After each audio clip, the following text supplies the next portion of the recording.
Good day, ladies and gentlemen. Welcome about Compliance's IQ's live webinar session on what's new with hospital discharge planning, final rules for the conditions of participation, social determinants of health. On behalf of entire Compliance IQ team, I would like to thank you all for being a part of today's webinar. Today's webinar session will be presented by Beverly Cunningham, whose bio is in display. As you can see, we are privileged to have such a distinguished speaker like Beverly to present our webinar today. Let me give you a quick outline on today's proceedings. Today's webinar is for the duration of 60 minutes, and post the presentation is over, we will have a quick Q&A session. If for any reason you get logged out during the training session, please follow the same procedure to log in again. Now that we are all ready, I would request Beverly to take over from here. Over to you, Beverly. Okay, thank you so much, Kier, and welcome everyone today. Here we are, as he mentioned, talking about hospital discharge planning, but what's really new here? What are these final rules that just came up at the end of last year? And then we're going to just also touch on the social determinants of health, because what I have been seeing in my consulting company is that people are still struggling with the social determinants of health. And so let's just move on to, here, some reason I'm stuck here and I can't move on. Can you help me? Just give me one, just give me 1 minute here. Okay.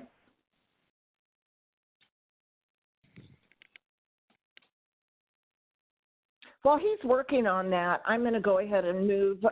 If you have the slides copied off, we'll move just rather slowly, but so we can get further in here. As we're moving, and okay, thank you so much. Here we are. We're really driving our patients Beverly, if you could check now. Yes. Check now by moving the slides. Well, if you could go down. Hang on a second. Perfect. Okay. You know what? Right. I went backwards. That was my fault. I apologize. Okay. Sorry, everyone. No problem. So we really are driving to discharge, and as we work through that process, our patients are going faster towards the discharge than they ever have before, and our payers are expecting us to be very quick. And we've got some struggles with that. We're going to talk about some of those struggles as we move on through this webinar today. I do want to address the definitions of discharge planning by the two primary associations that we see really guiding case management today. First is the Case Management Society of America. In 2016, they wrote a definition of case management.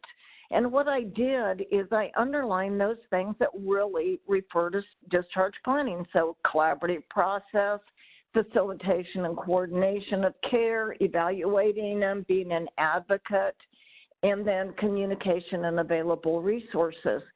The Case Management Society of America, or CMSA, really focuses on case managers at every level where care is provided, not just in the hospital.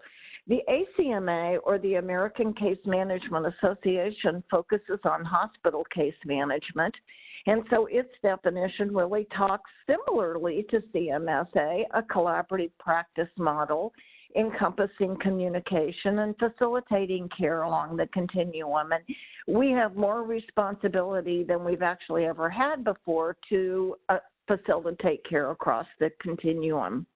Well, how did our discharge planning look in the past? And you know what? Some of you still may be living this. The patient is admitted. Hopefully we get discharge planning completed and they don't leave before we're finished with it, or we have enough staff to get to all the patients. The patient's discharged and there's not any follow-up. But our goals now are very different from where we first started. So our goals now really focus on the patient being admitted and that RN case manager at the time of admission, if they come in during business hours, but at the time of admission, having a timely and appropriate referral to social work. So not every patient is going to have a social worker, but we strongly believe that every patient should have an RN case manager assess them.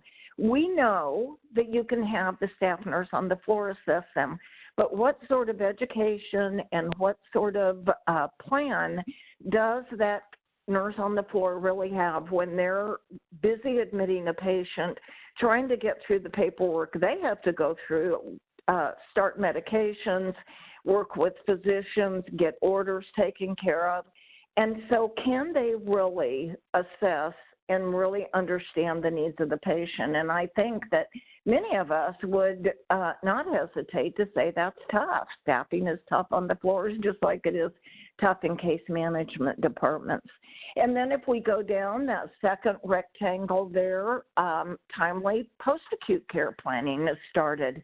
And so at that time also information is given to the patient, the family, and or the caregivers. And we really need to take a look at who is that caregiver of the patient. As we talk about the final rules for discharge planning for the conditions of participation, when the proposed rules were written several years ago, in them was many hundreds of references to caregivers in there. So certainly CMS does understand that role of somebody who may be providing care for the patient. Then prompt handoffs in the hospital with nursing, ancillary services, physicians and case management. And what that means is no delays. Now, there are going to be delays that occur. Unfortunately, things happen. People get busy. The radiology schedule, pardon me, is full. The surgery schedule is full. What do we do over the weekends? Who's available? And so there's a lot of opportunity for delays that may occur in the hospital, but the goal with timely, appropriate, complete, and compliant discharge planning and transitions is that we don't have those delays, or if we do, that as an RN case manager or social work case manager, we recognize them and we intervene when we can. And then lastly, and again, another reminder to us in the final discharge planning rules is prompt and complete handoffs to appropriate post-acute care providers. So as we are working through this process, here we go. So what we want to do then is really forget the discharge planning process or the term itself and think more about transitions and handoffs. And so as we do that, then we want to really begin to think about these transitions of care. Now, this comes from the Joint Commission's transition of care team, and in that, what it does is refer to the movement of patients between healthcare practitioners, setting, and home, so that really is recognized that there are a variety of different places where our patients will be transitioning, but it is a focus on transitioning patients from one point to another. So that is a responsibility for us. Another thing is in the middle here, you can see in that bolded rectangle that the American Case Management Association actually identified that $26 billion was spent on poor transitions of acute care Medicare patients per year by CMS. Now, that really seems like a lot of money to me, and I honestly do not know the source of that for ACMA, but let's just say it was $1 billion. It's still a lot of money. And so as we begin to look at what handoffs mean to each one of us, whether you're a nurse or a social worker, the first handoff on the right column is from the Joint Commission Sentinel Event Alert. And when we talk about sentinel events, I'm sure all of you are aware that that really means an event that occurs that has significant untoward impact on a patient.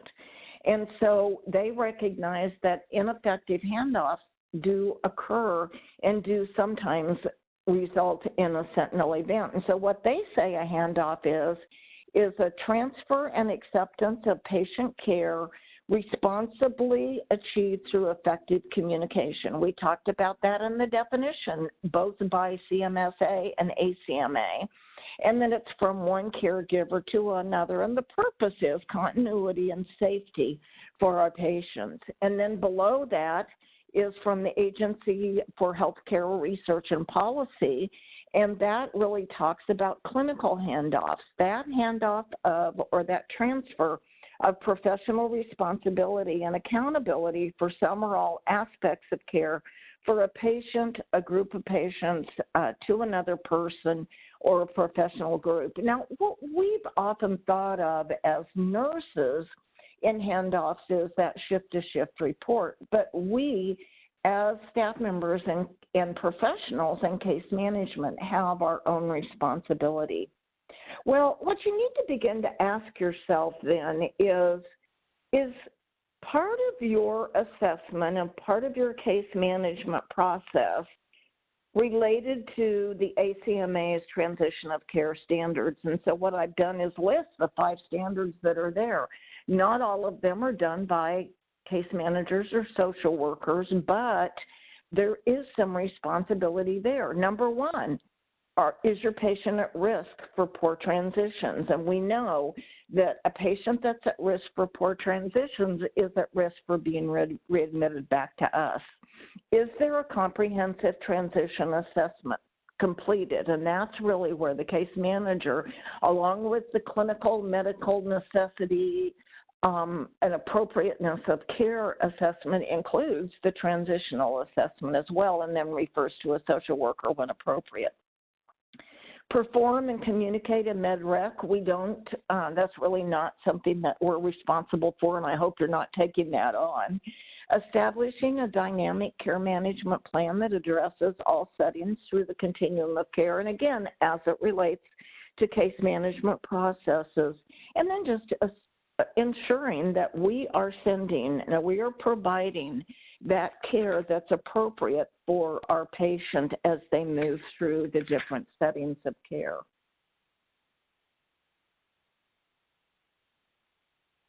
So what are the expectations that we have on these transitions of care? Well, first, that we're aligned with the post-acute care provider, whether it's a home care or a hospice, a rehab, a subacute rehab, acute rehab, whatever it is, that we're aligned with them and that we're tracking what's going on. So one of the ways that we take responsibility to decrease that readmissions is to note the readmission rate for the people where we refer our patients. Now, we do have to provide choice, and we're going to talk about the extension of choice. I'm just going to take a sip of water here.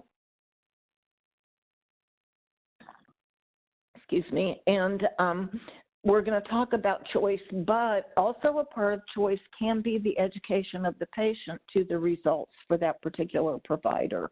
And then effective and timely identification of our plan. We mentioned that with communication appropriately, not being siloed in medical records. I bet nearly every one of you have some sort of silo effect with medical records, something that we're constantly working on, but wouldn't it be great even across your system if everyone used the same electronic medical record? And if you do, congratulations. I want to tell you that you're in the minority. Appropriate staffing to maintain the effective transition plan. So appropriate staffing by hospitalists, appropriate staffing by case management, nursing, physical therapy, coverage on the weekend by everyone, and then appropriate roles across the continuum. And we're going to talk about what roles I see as appropriate in case management transitions. Clear and effective policies, and then leaders, there are specific roles for you too, mentoring, and then auditing, because if you don't know what you don't know, you can't improve it. Well, there's always a big but for everything, and so today we're going to talk about the but. 2014, the Medicare's Post-Acute Care Transformation Act, or the IMPACT Act, Act came about. And that's really the source of a lot of things that are going on now, but it's definitely the source of CMS's final rules for discharge planning for the conditions of participation. And this happened in 2019. And in fact, let's just get a little bit more about our dates up here. So the compliance, the announcement was September 26, 2019. We'd waited several years for that, but the actual compliance was, can you believe it, the Friday after Thanksgiving, November 29th. Thank you, CMS.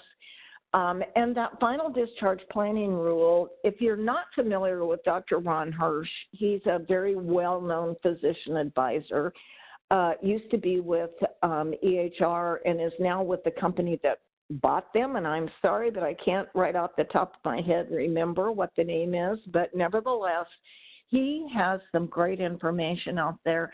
And if you're interested in compliance, and we are going to have a webinar, Compliance IQ is going to have a webinar at the end of March about compliance that I will be giving, looking at all the rules and regulations, not just these, but all the rules and regulations that you have in case management. But he has a website, and you can Google his website, and he's a great resource for compliance that is out there. But he has also a very good sense of humor, and this is what he says: the day of reckoning is here, and that really is what's happened.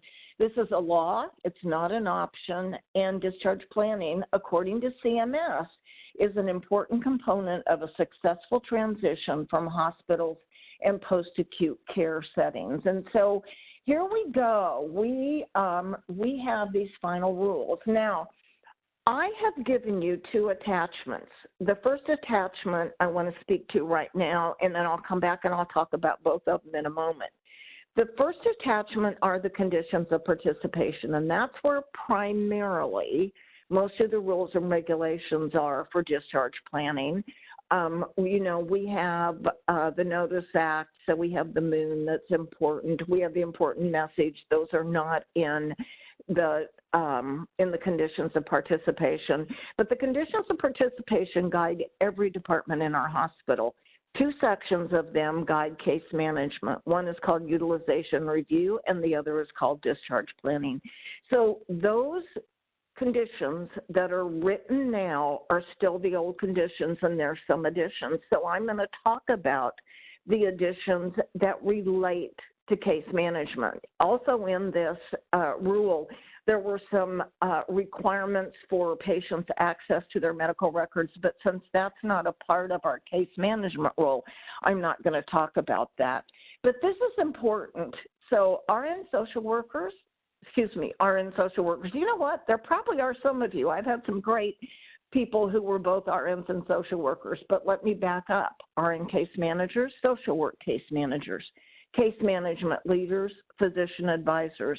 This is important that you know and understand this, and that you are really ensuring that these steps are in process.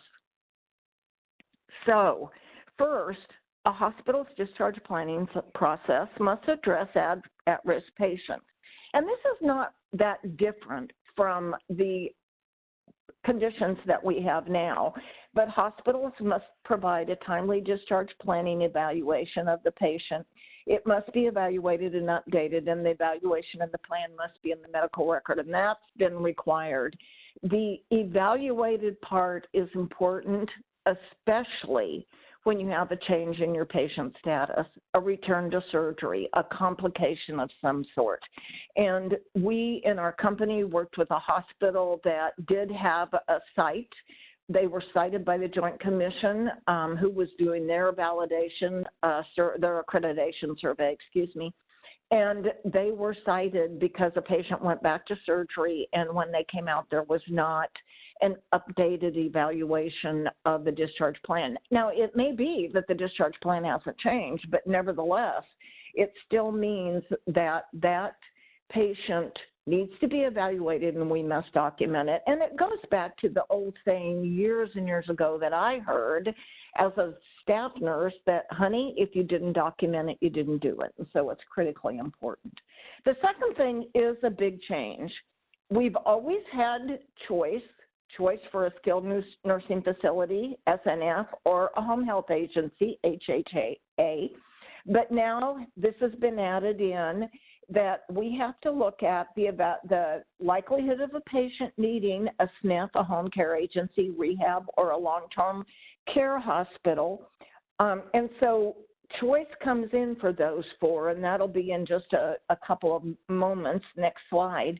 But we have to look at those areas, but we also have to look at non-healthcare services and community-based resources. And we must always also, include the availability of appropriate services as well as the patient's access to those services. Now, in the proposed rule, I'm sorry, California, because you got this from your state regardless, but in the proposed rule was a point that was proposed that all homeless patients would have a discharge plan. California did go ahead the year before last with this. I believe January 1st you had to have a plan in place. The middle of the year you had to be doing it, but that plan for the homeless. And I think we all do realize that probably those of us on this call or listening to the recording do realize that if a patient chooses to be homeless, they choose to be homeless, and we allow that. Number 3, realize that patients may not want to participate, and if they don't want to participate, that's okay, but we must document in the medical record that we've done it. Again, if you didn't document it, you didn't do it. We have to assist the patients and families or the patient's representative in selecting a patient post-acute care provider by using and sharing patient-relevant data on quality measures and resource use measures of the areas of service, including those 4 areas that are listed under number 4. I'm going to talk a little bit more about what Dr. Hirsch says the challenges for this, because we do not have data that's out there for everything, nor do we have any explanations from the CMS other than the final rules, and they are saying those are coming.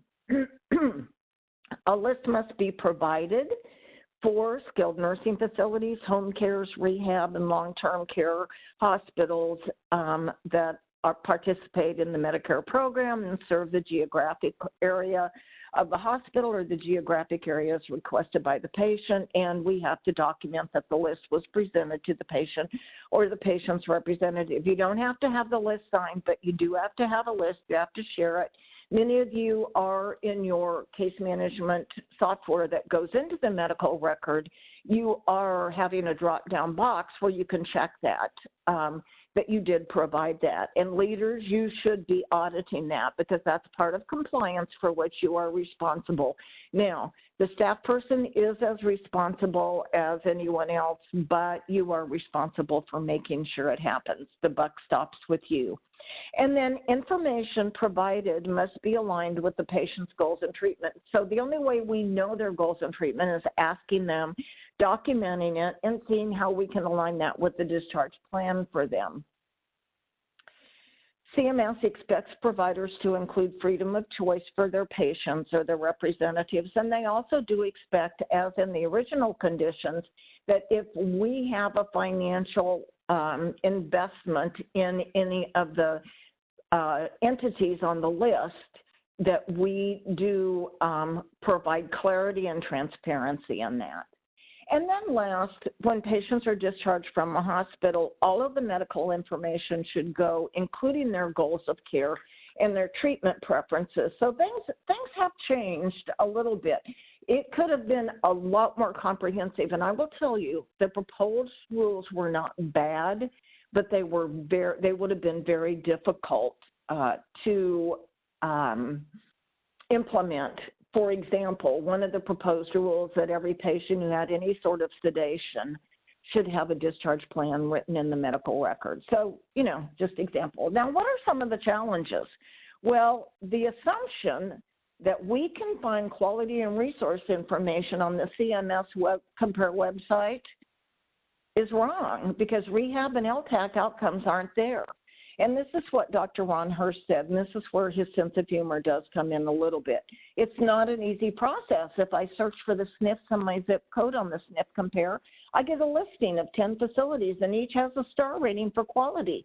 If I select a single facility, it takes me an additional 4 clicks to get to the actual quality measures, but it's just a list of the measures. Now, there was some discussion on if any of you will follow Rack Relief, which is a great format of discussion to follow. And there was a lot of discussion about, well, I guess we could give the patients a laptop and let them do that. And then someone said, well, is that really bullying patients? I'm saying that with some tongue-in-cheek humor right now, because it is difficult for patients to find that information. Pardon me. Likewise, it's difficult for us. Well, the goal of this rule, CMS said, is to put the patient in the driver's seat of their care transitions. Now, you know what? Let me just back up one moment. What does the driver's seat look like? And so you can see here that our patients aren't all driving a school bus or a luxury car, or they're not driving a snowmobile, or they may be driving something similar to a UPS truck. So who knows? But it does give us additional responsibility for that patient when they're in the driver's seat. So what are we supposed to do?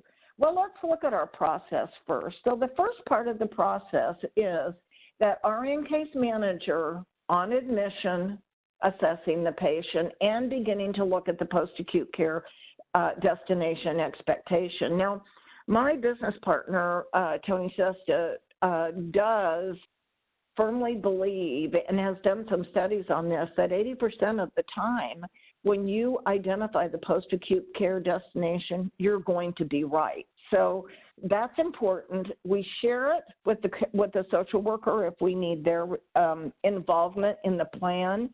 And then we begin to implement the strategies. We participate in rounds. We align with stakeholders. And then we begin to understand our barriers. And not only do we begin to understand our barriers, but we begin to intervene when there are barriers that we can make a change with, and we track them. If you're running into barriers and delays and you're not tracking them, you are enabling bad processes. Your leaders can't do anything to change when they don't have data that supports what's actually going on out there. So they can say, well, we need more physical therapists on the weekend, or we need more of a physical therapy presence on the weekend, especially Sundays. I'm just using this as an example. But there is no data that supports that. By delays in the system, we all become enablers of bad processes. And I'm just going to tell you, nurses, I've been one of you at the bedside. I've been one of you as a case manager. I've been a director. And I know that we can enable bad processes. And social workers, my guess is you may do the same. So then we determine the provider. We share that information that we are required to share, what's available, with the patient and the caregiver, the family. And we also are aware that we may need several options. If your family member or patient selects a SNF that has a waiting list, they are not to wait in the hospital. They can go to another SNF. They can get on that original SNF's waiting list, but we don't need to have delay days because the patient is waiting for a SNF when there are other available beds. But this needs to be communicated up front. And then communicating with the post-acute care providers, and then sharing information and looking at the social determinants of health. What part of that patient's makeup, impact, complications, personality is going to impact the ability for them to discharge? And then documentation, a big key to this whole step. Well, the best practice rules are out there. I've listed them here, and we're going to talk for just a minute about them. So when we think about in the hospital, those best practice rules are definitely an effective leadership team. And then in the emergency department, your case manager and your social work case manager. On the unit, likewise. It may be that if you have, you are separated from the case manager care coordinator function, then you may have a UR nurse that's there. And then you may, and I hope you do, have a complex discharge planner. We often see this as a social worker because this is usually a patient that has complex social needs. Could mean that they need to go out of the country, you need to work with the embassy, but they take up a lot of time for that social worker on the floor. A transition case manager, we're beginning to see that a little bit more, that really transitions between perhaps the ED and that patient moving out into the community, or from the floor out to the community. A perioperative case manager who can identify early on discharge planning needs for the patient.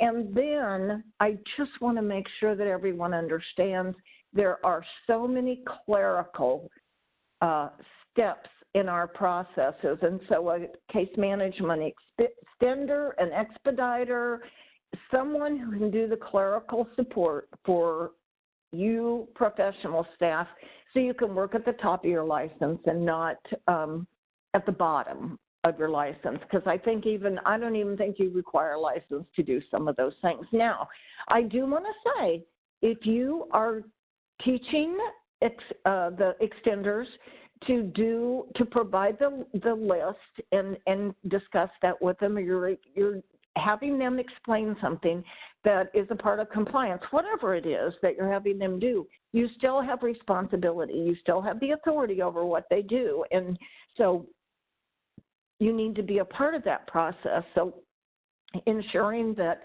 they have, that they are able to do that, and you've really looked at that, and you've seen them, and you've observed them.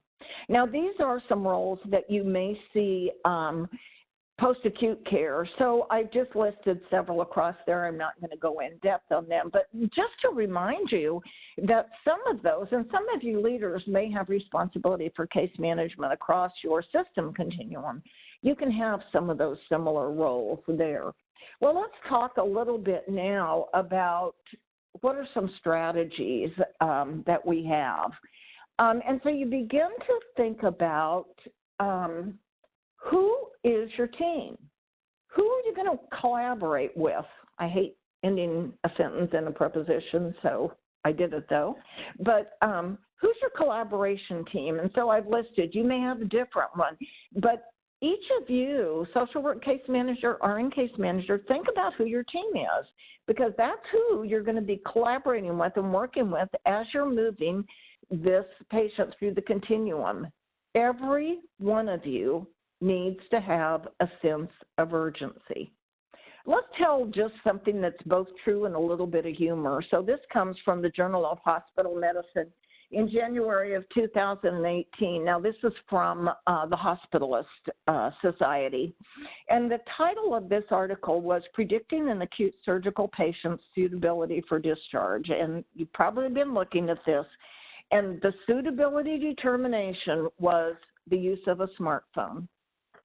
So is there a smartphone on the bed, or is there one not visible? And they only looked at 221 patients, but patient discharge on day one was statistically significantly associated with being smartphone positive. 5 times more likely to be discharged if they had that phone on the bed. Readmission rates were less, 6.5% less. And the thought is smartphones could be used as part of an assessment. Now, I'm not saying to add this onto your discharge planning assessment, but it is kind of interesting, because if you can set up or use your smartphone, you're able to breathe, and you would hope circulation is good. If you're sitting in bed, you have adequate blood pressure to hold yourself up and oxygenation. Your cognitive and your cerebral processes can function the device, and you can use the motor movement. So, you know what? Just a little bit of humor. Pass this on to your hospitalist group if they didn't see that. Number one, they need to belong to that organization, but just kind of a fun thing to do. And you know what? You might want to do it just to have fun. Might be interesting in the observation in your clinical decision unit as well. you know what, we are structured for silos. And so, one of the things that we have to do is work through the silo process. Sometimes we're siloed just with our in-case managers and social workers, but many times we're siloed across the continuum. So one of the things we want to do is decrease every silo that we know of that's within our circulation and our group and our circle of influence. But let's talk about some strategies. One of the things, and in academic medicine, academic hospitals, this is the challenge. One of the least taught, yet most complicated tasks confronting new physician trainees is the bewildering process of discharging a patient. This came from the Journal of Hospital Medicine. Now, there's a variety of things that can help. Mobility, there's ambulation protocols by mobility technicians. Somewhere in our transition across healthcare in the hospital, we moved from nurses walking a patient to getting a physical therapy consult referral for every patient that needs to be up and moved, and that's not what we need. A long-stay committee that discusses patients that are over a number of days or number of dollars, daily structured family-centered discharge rounds and huddles. We do like huddles, but we also love bedside rounds where the patient can hear what the team is saying. Pre-admission transition planning, I talked about that a little bit with the perioperative case manager, but if you're an ortho case manager, you might be involved in that as well in a joint clinic, for example. Timely identification of discharge barriers, including the social determinants of health. So at the time of assessment, are you looking at social determinants of health? Now, when you look at the list, there's a gigantic list of them. Select a few out and begin with those, and then leaders, you should be able to run reports off of those, especially if you have some sort of drop-down boxes. You should be able to run reports off of those. See primarily over the course of a month, what are the primary social determinants of health that your staff are seeing, and then begin to implement results for them. And that's really how we go. You can't cure world hunger here, but you definitely do want to work on improving and intervening on those. And then a good orientation for your staff. Assigning staff to follow an RN case manager or social work case manager around is not orientation. You need definite, defined orientation, and you need points of achievement that will occur, and then clerical staff support, as I mentioned earlier. Have your strategies in place if orientation has occurred and the person is not functioning well. Are you going to extend it? But you can't sacrifice transition needs because leaders, you're not on the ball watching the orientation process and ensuring that that person has been taught. We say that reasons that staff aren't on the bus with us is maybe they choose not to, maybe they don't know how to be on the bus, and that's where we need to do some oral interventions or make a determination that maybe this isn't a good fit for them. Having complete and accurate file of appropriate community-based services, supports, and facilities. And this comes from some of that verbiage in the final rules. And then other appropriate care as the home-based supports that was discussed. Community partnership with your post-acute care providers. So even those monthly or quarterly sit-downs with your most frequent post-acute care providers, and especially if it's your own owned system provider, but otherwise your other providers, to talk about, were there readmissions that occurred because of something that happened there? But likewise, did something happen in the hospital and get missed in the transition as that patient went to that post-acute care provider?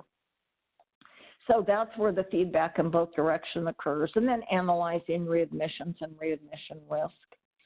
Looking at the high-cost patients across the continuum, so if you have a system-wide continuum, and you can look at your highest cost patients, you can look at the highest cost patients who were readmitted to your hospital, but we worked with one of our hospitals, I believe it was in Massachusetts, and they were able to look at the cost in the ED, the cost in the skilled nursing facility, because this patient was in and out of the skilled nursing facility pretty often. And so they were able to really take a look at that. And it may not always be your hospital patient. Could be, but you don't know until you take a look. And then your barrier meetings, your huddles, any tracking, as I already mentioned, of the avoidable delays.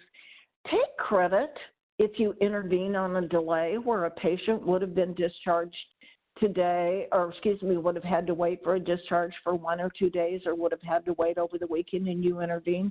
Take credit for that as well. And then just in the alternative models that we have, realize that staff that are working in those models, you need to work with them. They become a part of your team, and there may be some strategies there. Well, handoffs are important, a variety of different ways that handoffs occur.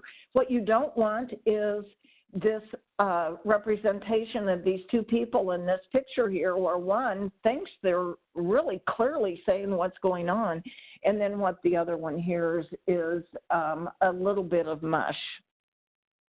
Well, let's talk about moving to the foundation, and that's really, as we begin to move towards the end of this webinar, really where we want to focus our thoughts on.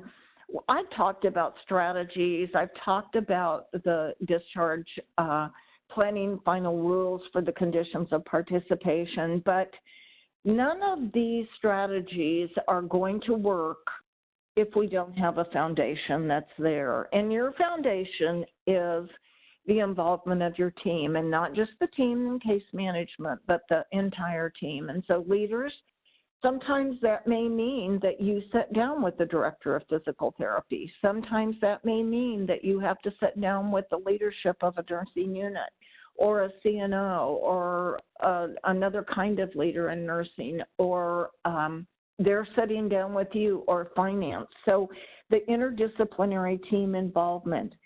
Always remembering that we want to move the patient to the least restrictive environment. Now, when we begin to think about the least restrictive environment, the patient's thought is, I'm staying here till I get well. And so that's a part of our discussion with them early on, is that we're going to move you and we're going to transition you.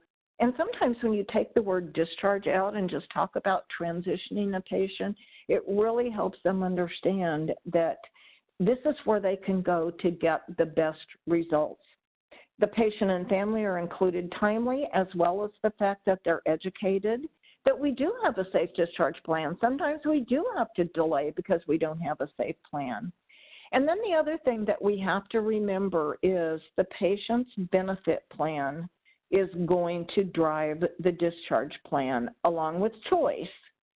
And I should have even updated this slide to include home health, skilled nursing, long-term acute care hospitals, and rehab.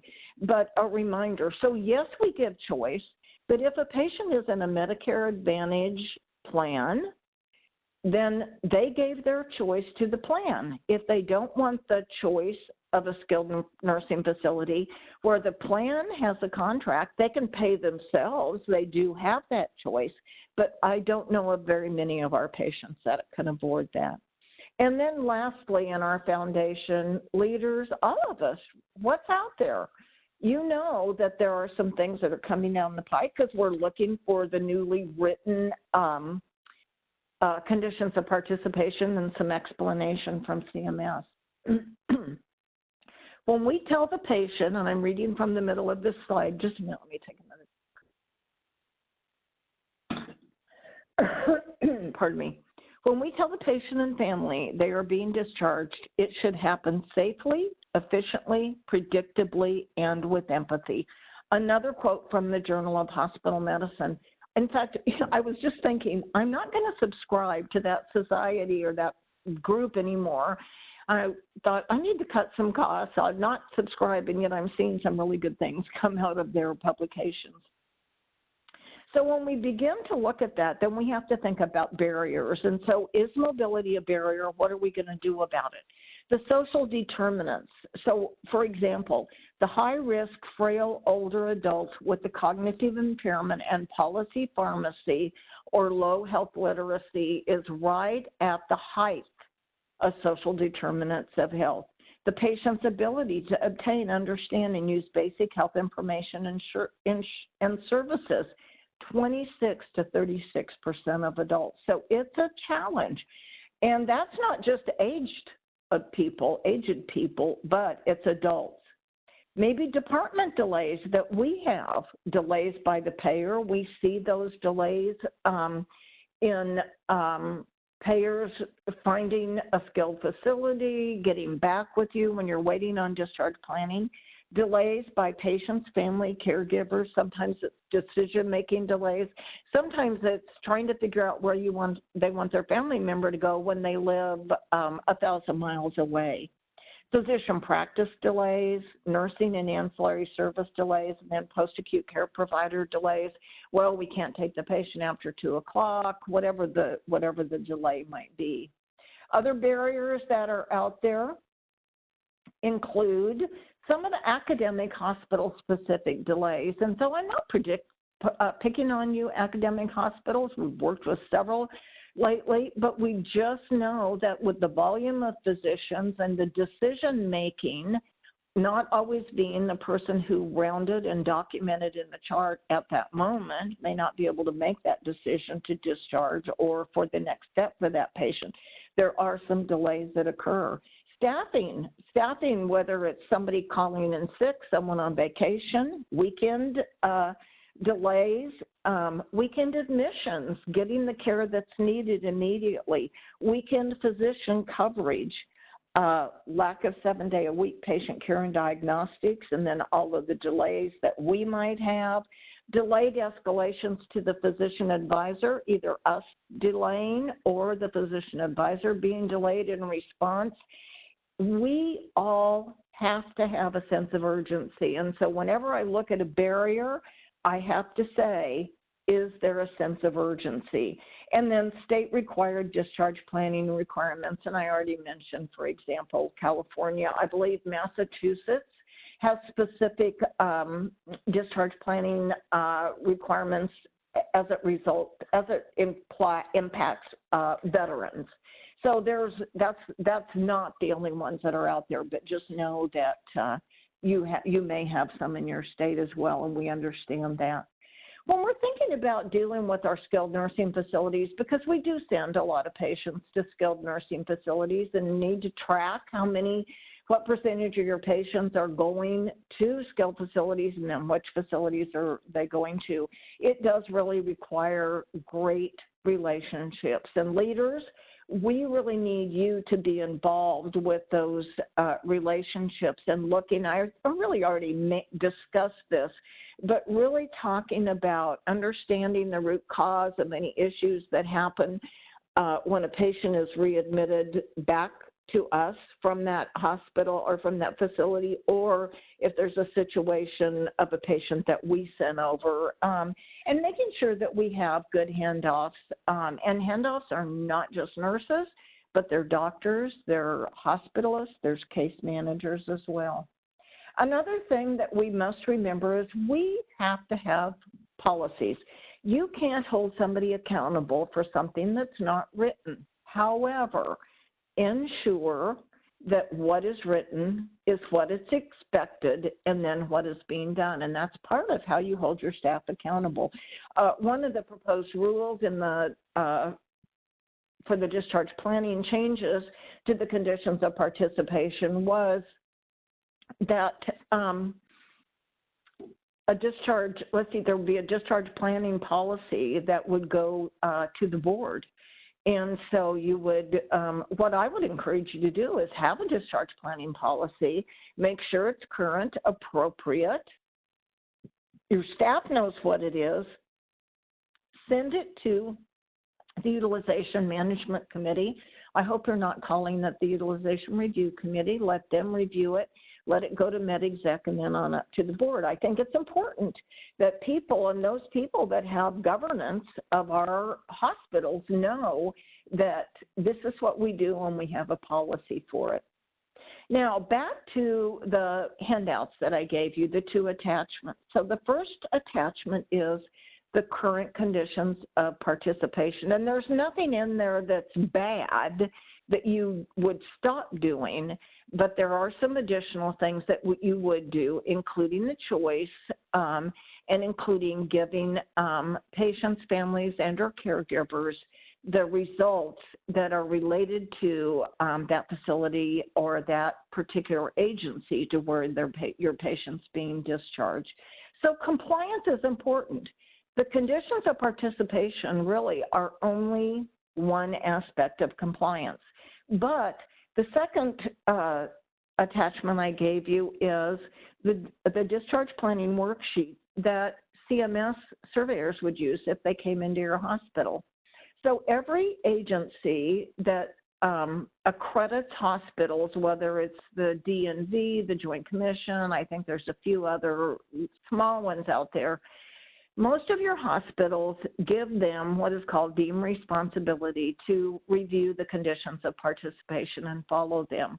But they do updates. They do validation surveys. I believe it's on 7% of the hospitals that have had an accrediting agency review. And so after that's over, they will come in and they will look at everything, not just something that you were cited on.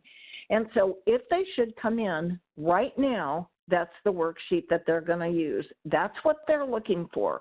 So leaders, if they would show up, pull that out, get your staff together. They need to be able to answer questions.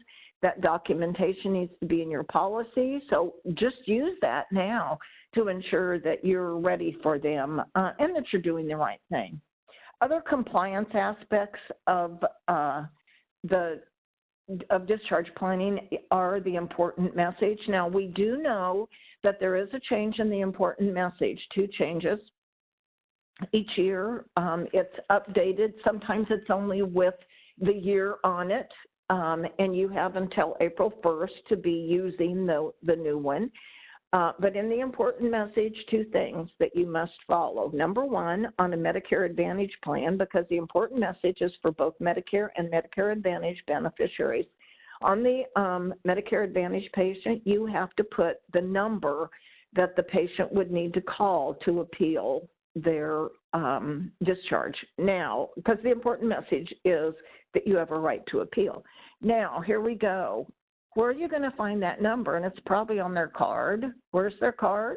Home with their family or back somewhere. Somebody took their billfold or their purse. And so that's why it's really important and helpful if you get that information on admission. Now, that may not be your responsibility to get. That might be patient access's responsibility, and I would totally agree with that, but just so you know that. The second part of the important message is that we need to put a clinical reason in there that that patient is being ready for discharge. You can, Ron Hirsch, and go back and look at his website. Ron Hirsch has stated that you can use drop-down boxes of the most common reasons that a patient would be ready to be discharged, but there has to be a blank space for a physician to put in something else if they want to do that. So go back and review the rules. Just be aware of that. You have about 6 weeks left to get that in place.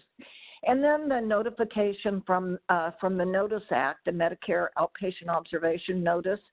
Some of you have state-specific requirements. You have an observation notice, and it still may be required, and you may have to do 2 of them. Hopefully the states are dropping those now. And then the hospital-issued notice of non-coverage, which is it's an option. You do not have to give the hospital-issued notice of non-coverage. You would give the one that's appropriate if the patient does appeal their discharge. But if you are giving a HIN and you're going to hold a patient responsible financially, you have to give the right HIN and it has to be filled out correctly. So you cannot have a patient be responsible if the patient is being discharged and you give them the pre-admission hand, and they sign that you cannot hold them responsible. Well, what I've given you here towards the end is I've given you a couple of slides with different metrics that you can use for discharge planning, transitions, and handoffs when you're looking at the outcomes. And you're determining what should my dashboard look like? What part of discharge planning do I want to evaluate? And so there are some ideas there. And then the other thing that I have given you as a resource is a gap analysis. And so what you can do is you can take a look here at the different aspects that I've put in here and then just evaluate yourself and see how you're doing. The very last thing I want to talk about is a little bit about the future, and I just want to mention where artificial intelligence fits into discharge planning, or even does it fit into discharge planning. So the Journal of the American Medical Association published a study last year. I gave you the link to it at the bottom of this slide and the next slide. And they studied a large academic medical center, and they really looked at the hospital's EMR AI program, okay, artificial intelligence AI. And they tested 15,000 patients, 75,000 daily predictions, and 3,300, the model was trained on a large number of patients, 15,000 patients and 75,000 daily predictions. And then they tested it on 3,300 patient records. And it was a challenge. Being able to understand communication of all the players is a little bit different than understanding the artificial intelligence algorithm for medical necessity, because we're beginning to see that used some in utilization management. And so what they found in the results is that AI is a far better predictor of who is not ready for discharge. They were able to predict that 85% of the time, rather than who was ready for discharge 51% of the time. And there was a comment in the study that this is kind of the old coin toss, who's ready and who's not. And so what they found was the prediction of discharge was incorrect because there were clinical barriers, the patient wasn't clinically ready, and the algorithm couldn't really detect that. And so just some thoughts, when people begin to talk about artificial intelligence, it's something that we talk about in the hospitals all the time. And I think the idea is this probably isn't the place where we really want to put our money on the bottom line. It's going to be a lot more difficult to predict. And that's what AI is really doing, is predicting for us a model that predicts for us certain things. But that model right now is not able to show us who's ready and who's not ready. Well, where are we today? We're just not aligned with patient care. And where we want to be really is with that patient-centered care and being aligned along the continuum. So I've given you some resources, and I want to make sure that we have time for some questions. And so I'm going to, Kara, I'm going to turn it back over to you now so that we can get into our questions and see if there's anything that I can answer.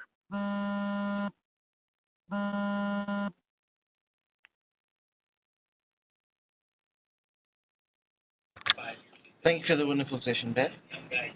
Attendees, Q&A has begun, and if you have any further questions, please post them in the Q&A panel or send me the questions via chat. You could also message me to unmute your line so that you can speak to Beverly directly.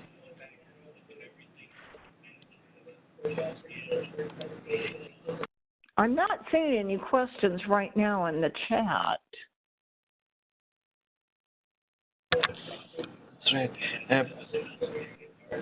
Beverly, I do not see any further questions coming in, and I believe we could conclude today's session. Attendees, if you have any further questions after today's webinar session, please send the questions to me via email, and I will have all your questions answered by Beverly at the earliest. Attendees, once again, on behalf of the entire Compliance IQ team, I thank you for attending today's session and looking forward to hosting you in the near future. Thanks, Beverly. You have a good day.